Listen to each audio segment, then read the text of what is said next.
Make you want to pour a glass of wine and call somebody's son up. Like, that's what I would be wanting to do.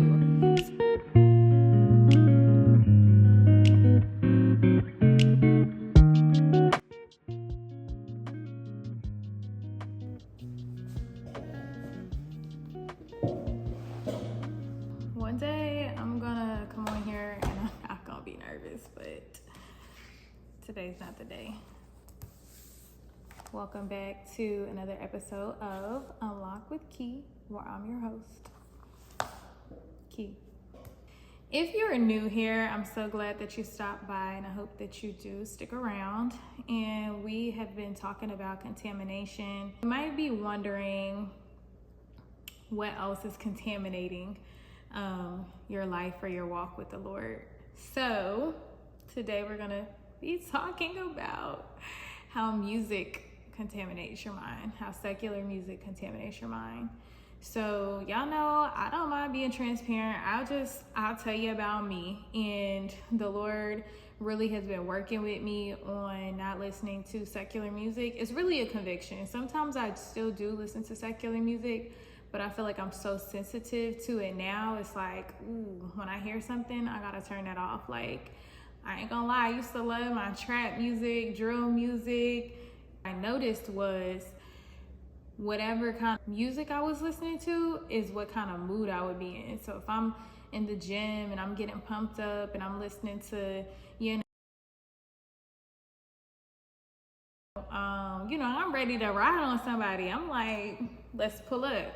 If I'm listening to, some slow jams, something real cutesy, laid back, make you want to pour a glass of wine and call somebody's son up, like, that's what I would be wanting to do.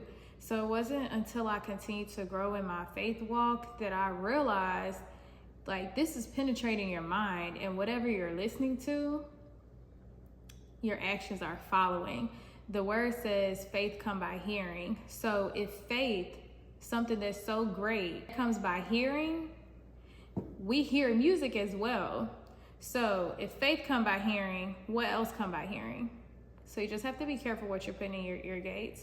So I challenge you for the next 3 days, cut out all your secular music and just listen to gospel or just listen to sermons, listen to things that are edifying your spirit. One prayer I've been praying lately is, Lord, let the words of my mouth and the meditations of my heart be acceptable in your sight. Because let me tell y'all, I be cussing. I ain't gonna even cap. I be cussing. Like, I have to work on that because it's not. And I struggle with, like, okay, well, cuss words are man-made, so are they really bad? But it's just like, I feel like a conviction, like I shouldn't be saying these words. I want my heart's meditation and my words to be acceptable in God's sight. And he says to make a joyful noise. Them cuss words do not be in a joyful manner. So I have to be mindful when I listen to certain music. Like, my vocabulary consists of a lot of cuss words too.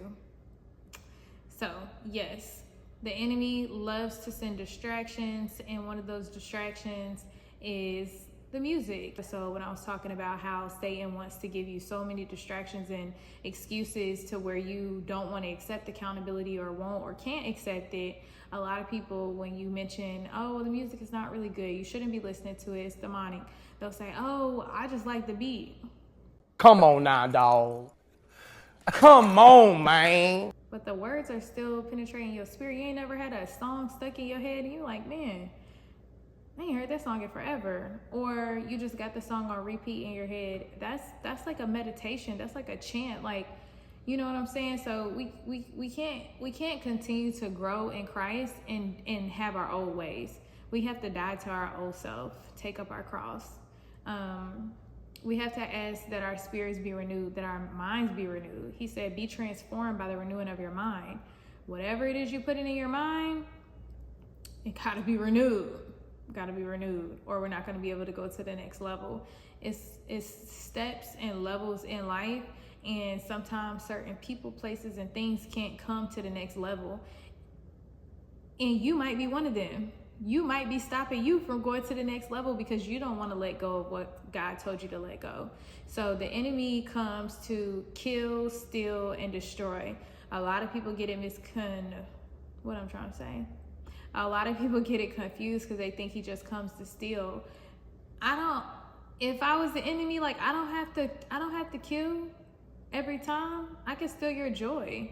Like I can steal your peace of mind. I could steal your sound mind. You know what I'm saying? Like I can infiltrate your thoughts so much so that you do it to yourself. So be mindful. Fill yourself up. If you fill your cup up with God, it's not gonna be room for the enemy.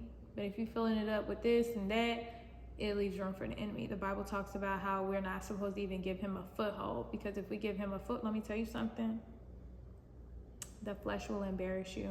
Okay? Every single time. So don't even give him a foothold. I challenge you for the next 3 days to cut out all the secular music. Only listen to gospel. See how your mind and your spirit is elevated, and let me know how it goes. All right. Until next time, kill those distractions. May the Lord bless you, keep you, and unlock some keys.